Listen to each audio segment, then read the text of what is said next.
O Fanático é um dos vilões mais marcantes e conhecidos dos X-Men, e desde a criação dos mutantes nos quadrinhos lá nos anos 60, ele já fazia parte da gigantesca galeria de vilões dos X-Men. Só que mesmo sendo tão conhecido, muitas pessoas não sabem quase nada a respeito desse personagem. Por exemplo, você sabia que o nome do Fanático é Caim Marko? Pois é, cara, você sabia de onde que vem os poderes dele e que ele não é um mutante? E muito mais curiosidades explicando esses poderes dele e feitos dele e outras coisas, cara. Vem comigo que hoje conheceremos 15 curiosidades interessantíssimas sobre o Fanático.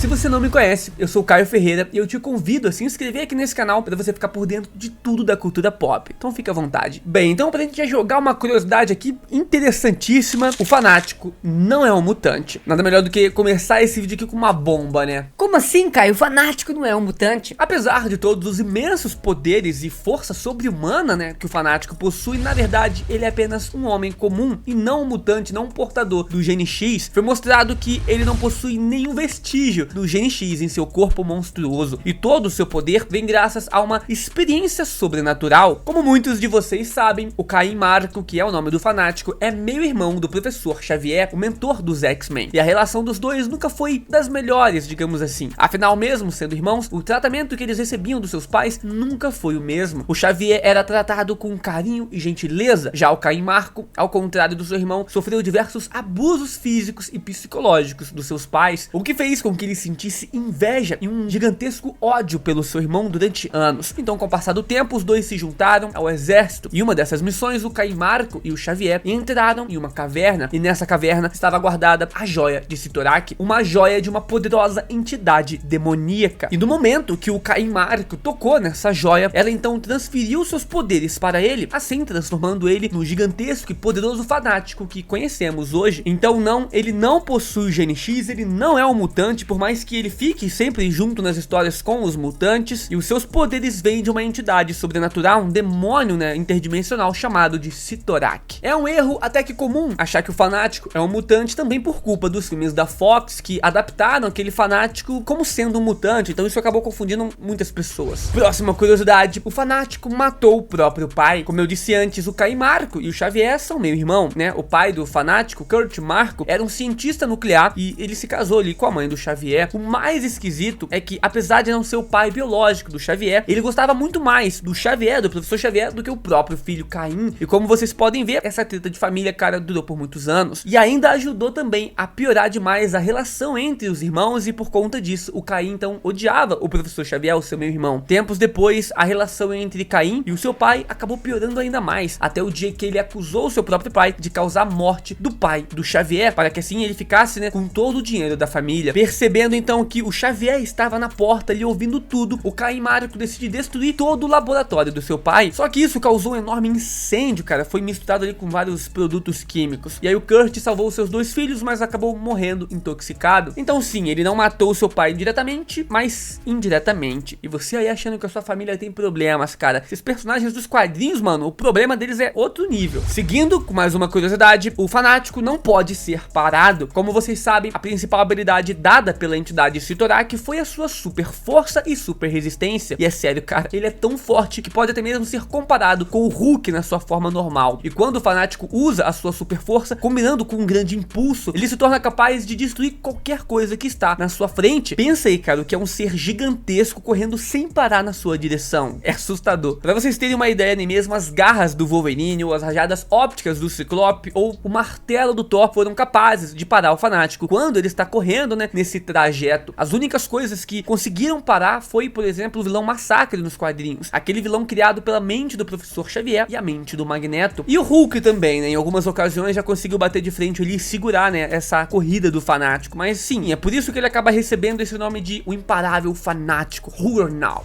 Próxima curiosidade, o Fanático não foi o único Juggernaut a receber esses poderes do Cyttorak. Então, aparentemente, isso é apenas um título, assim como o Capitão América ou então Lanterna Verde. verdade. Afinal, qualquer pessoa que possuir a joia de Cyttorak pode ter os mesmos poderes do fanático, e um dos personagens mais inusitados que já usou esse poder, né, foi o próprio Colossus, o nosso querido russo de aço, cara. Ele já sim possuiu os poderes do fanático, e como não é novidade, ele ficou extremamente poderoso, porque como eu falei, o Caim Marko, que é o fanático original, né, ele era um humano comum que ganhou esses poderes. Agora, e se você pegar um mutante que já tem poderes de super força, resistência e tudo mais, e ainda dá esses poderes do demônio Cyttorak? O Colossus ficou absurdamente imparável. Isso aconteceu nos quadrinhos no arco Fear Itself, onde o Caim Marko abandona a joia e se torna o emissário de uma nova entidade, o Deus do Caos, conhecido como Serpente. E esse Deus queria destruir toda a Terra, né? Bem clichê. Em uma tentativa de impedir que isso acontecesse, o Colossus fez um acordo com o Cyttorak para se tornar o seu novo avatar, o novo fanático. E aí, cara, o Colossus, com a sua pele de aços com forma bruta e os poderes do fanático, fala se isso não é apelão demais. Pois é, ele já era muito resistente, né, a ataques e temperaturas extremas, mas quando ele ganhou os poderes da entidade Cyttorak, todos os seus outros poderes e mais foram multiplicados por 1000. Acho que vale fazer um vídeo pra vocês, né, desse dia, o dia que o Colossus se tornou o fanático, contar o que ele fez, os poderes que ele adquiriu. Comenta muito aqui embaixo que eu trago pra vocês. Próxima curiosidade, o fanático também já rasgou o espaço-tempo. Aqui vocês já entenderam que praticamente nada pode parar o fanático. Digamos que ele é um cara bem focado nos seus objetivos, e essa condição de nada poder parar ele, cara, chegou a um nível absurdo de poder. Em um arco nos quadrinhos, para conseguir acabar com uma raça de alienígenas, né, interdimensionais, o fanático precisou usar mais ainda dos poderes do Cyttorak e teve um enorme aumento de força. E esse aumento permitiu que ele usasse os seus poderes de super força para até mesmo agarrar o tecido do espaço-tempo e rasgá-lo com as suas próprias mãos, deixando um buraco que permitia que ele passasse livremente de uma dimensão para outra. Isso nos mostra como que os poderes desse deus, entidade demoníaca Cyttorak, são aparentemente sem limites. Na teoria, então, o fanático teria poderes ilimitados, mas infelizmente os roteiristas preferem apenas mostrar o fanático como um grandalhão super forte, e mostrar dessa forma é uma pena, cara. Olha o nível, cara, o potencial que o fanático tem ainda de chegar. Próxima curiosidade, o fanático também já fez parte da equipe dos X-Men. Por mais que ele seja um vilão completamente insano e descontrolado, em algumas ocasiões ele já demonstrou que pode sim trabalhar em equipe e ser um pouquinho mais controlado. Em um certo ponto nos quadrinhos, ele já fez até mesmo as pazes com o seu irmão, o Charles Xavier, e já se uniu à equipe dos X-Men. E surpreendentemente, ele passou até uns bons anos fazendo parte ali da equipe, tentando mudar um pouco essa sua vida de vilão. Nessa altura, ele já não possuía mais grandes partes ali dos poderes do Cyttorak, mas também ajudou bastante a equipe em algumas missões, e até se arrependeu dos seus crimes do passado e tentou fazer amizades com seus companheiros, os mutantes ali dos X-Men. É bem interessante esse jeito que a Marvel às vezes aprofunda em personagens que são vistos apenas como brutamontes. Próxima curiosidade, a sua fraqueza. Apesar de ser imune a diversos tipos de ataques físicos bem poderosos, né, e aguentar socos do Hulk, por exemplo, mesmo assim o fanático tem uma grande fraqueza contra ataques psionicos, cara, poderes que envolvem telepatia ali, controle da mente. E isso é mostrado nas diversas vezes que o fanático já foi derrotado pelo seu irmão, o Professor Xavier, né, ao longo desses anos aí, que por ser um dos maiores telepatas do mundo, ele consegue facilmente incapacitar o fanático. Outra vez que ele foi derrotado por conta de ataques psionicos, né, foi contra o Massacre, que eu já mencionei, que é um dos maiores vilões do universo da Marvel. Com os seus poderes, o fanático conseguiu arrancar a joia do Cyttorak do peito, cara, coisa que ninguém tinha visto, né, acontecer nos quadrinhos. Então, além de ter a fraqueza contra esses ataques telepáticos, ele também tem a fraqueza de que se arrancar a joia dele, os poderes do Cyttorak, já era. E aí, juntando, né, com esse tema das fraquezas, vamos falar agora de mais uma curiosidade. O seu capacete o protege. Uma das coisas que mais chamam a atenção na armadura do fanático é o seu enorme capacete, mas esse capacete não serve apenas para protegê-lo de ataques físicos, né, de porrada na cara. Na verdade, ele o protege de ataques psionicos e telepáticos. É claro que nem sempre funciona, mas na maioria das vezes esse capacete é muito eficaz, fazendo com que os X-Men tenham que primeiro arrancar esse capacete para aí tentar ter alguma chance, né, de derrotar o fanático. Só que não é tão simples assim arrancar o capacete desse cara, né? E uma outra curiosidade sobre o seu capacete é que, se caso ele acabar perdendo esse capacete, né, um novo capacete vai ser criado pela entidade Cyttorak. Isso já aconteceu em algumas histórias nos quadrinhos. Então, basicamente, esse capacete do fanático tem as mesmas propriedades ali do capacete do Magneto, que também ajuda o Magneto a se proteger de ataques, né, de telepatas. Próxima curiosidade, o fanático não precisa comer e nem respirar, mas e se eu te disser, cara, que além de tudo isso, ele também é um ser que não precisa realizar nenhuma necessidade básica que um humano comum precisa, como comer, dormir, defecar, beber, nem respirar, por causa dos poderes poderes da entidade Sitorak, o fanático é alimentado pela joia, deixando que os seus poderes o mantenham de pé, cara. Ou seja, ele não pode se cansar. Se ele precisar ir de um ponto pro outro, cara, em uma longa jornada, ele vai continuar tranquilo, sem parar e destruindo tudo à sua volta. Próxima curiosidade, o fanático é mais forte do que o Hulk. Por mais que ele seja praticamente imparável, uma das poucas coisas que conseguem bater de frente com o fanático, como eu já mencionei também, é o Hulk, o gigante esmeralda. Ele é praticamente um grande rival do fanático, mas pensando aqui um confronto direto dos dois personagens, quem venceria? Isso não é lá uma coisa muito simples, né, de responder, afinal os dois personagens já se enfrentaram diversas vezes ao longo dos anos, só que recentemente a Marvel tem dado bastante destaque pro fanático, ao ponto do fanático até mesmo ganhar um quadrinho solo, e nessas histórias a gente vê de uma vez por todas, né, pelo menos até o momento, quem que é o mais forte. No quadrinho Juggernaut 2, vemos uma luta épica entre o Hulk versus o fanático. O Verdão nessa história é praticamente um monstro descontrolado, e o fanático, né, que decide enfrentá-lo, e pra surpresa de todos, o fanático foi espancado sem dó pelo Hulk, ao ponto do Hulk segurar a cara do fanático com uma mão, cara, definindo de uma vez por todas que não, o fanático não é mais forte do que o Hulk. Só que mesmo assim, o Caim Marco acaba ganhando a luta ali, né, usando a ajuda de uma arma que suga a radiação gama do Hulk. Então, além dos músculos, né, às vezes ele usa inteligência também. Só que sim, já teve vezes ali nos quadrinhos que o fanático já conseguiu derrotar uma versão do Hulk ou outra, mas no geral o Hulk ainda ganha. Próxima curiosidade, o fanático também cria um campo de força ao redor do seu corpo. Um dos motivos que faz, né, o fanático aguentar diversos tipos de ataques físicos e mágicos em algumas ocasiões é por conta de um campo de força que a sua armadura cria ao redor do seu corpo. Esse campo de força é tão poderoso que já aguentou diversos ataques diretos, né, e manteve o fanático em pé. Praticamente esse campo de força funciona da seguinte forma: ele absorve todo o impacto causado por alguns ataques e isso aumenta, né, ainda mais esse escudo no seu corpo. Uma certa vez ele já aguentou até mesmo a explosão da força divina do Thor e mesmo assim saiu ileso, sem nenhum tipo de dano. Além também desse ser um dos motivos que nem mesmo o Adamantium consegue atravessar o seu corpo, a sua pele. Próxima curiosidade, já que a gente falou da armadura dele, vamos falar então da sua nova armadura. Em um certo ponto nos quadrinhos, o fanático acaba perdendo seus poderes da joia Sitorak, mas depois ele recuperou esses poderes de novo, agora com a ajuda das faixas carmesins de Sitorak. Como o próprio nome já diz, né, elas, diferentemente de uma joia, são basicamente uma espécie de tecido especial, as faixas carmesins. E o mais legal delas é que elas também podem se moldar no corpo do Caim Marco, dessa forma criando uma nova armadura para ele, uma armadura mais mística. Além também de ter um aumento significativo de poder, essa nova armadura também tem uma nova funcionalidade. Dessa vez ele também pode invocá-la em qualquer lugar e em qualquer hora que ele queira, cara, parecendo muito uma armadura de nanotecnologia do Homem de Ferro. Inclusive, cara, uma variação das faixas carmesins do Sitorak foi vista sendo usado pelo Doutor Estranho lá no filme Guerra Infinita, né, quando ele usa lá para segurar as mãos do Thanos. Então sim, o Sitorak já existe no MCU porque o Doutor Estranho puxa poderes de seres demoníacos e essas faixas carmesim de Sitorak é do Sitorak. Se o Doutor Estranho tá usando, puxando poderes desse ser, esse ser já existe. Será que teremos alguma versão do fanático no futuro do MCU? Próxima curiosidade, o fanático já foi o único sobrevivente do planeta Terra. Em uma história, o Arif, chamada de Reino de Caim, o fanático derrota os X-Men e em seguida os Sentinelas são soltos para ir atrás de outros mutantes. Só que sem a equipe dos X-Men para derrotar as máquinas, esses Sentinelas, o mundo acaba ficando mais vulnerável a diversos ataques nucleares e a Terra simplesmente acaba cheia de radiação e aparentemente sem nenhuma criatura viva, exceto o fanático, que é imune à radiação e é o único que sobrou ali para derrotar a ameaça desses Sentinelas. Depois de derrotar esses robôs gigantes, ele acaba encontrando um bunker com os últimos seres vivos, né, nesse planeta. E esses seres humanos eram justamente alguns mutantes, como o Pietro, né, o Mercúrio, a Wanda e o Grosso. O fanático fica feliz de encontrá-los, mas acaba também condenando todos os sobreviventes. Afinal, ele destruiu o bunker que contaminou todo o lugar com a radiação. Assim, todos eles seriam mortos ali em pouco tempo. Então o fanático é destinado a viver uma vida solitária, sendo o último sobrevivente da Terra. Sabendo que deixaria essa história mais legal, cara, é mostrar que, sei lá, o Hulk também sobreviveu, ficou mais poderoso, virou uma versão do Maestro, absorvendo essa radiação, conseguiu viver nesse planeta de alguma forma. Ou então, fazer com que, como o fanático foi o único sobrevivente, ele se tornou talvez um arauto do Galactus, recebeu poderes cósmicos e como não tinha mais nada na Terra pra ele, ele foi pro espaço. Olha que da hora seria fazer uma história do fanático como arauto do Galactus, mano, seria incrível. Eu já pensei em pegar algumas histórias assim que não existem e tentar criar o meu próprio Arif. Então você imagina, sei lá,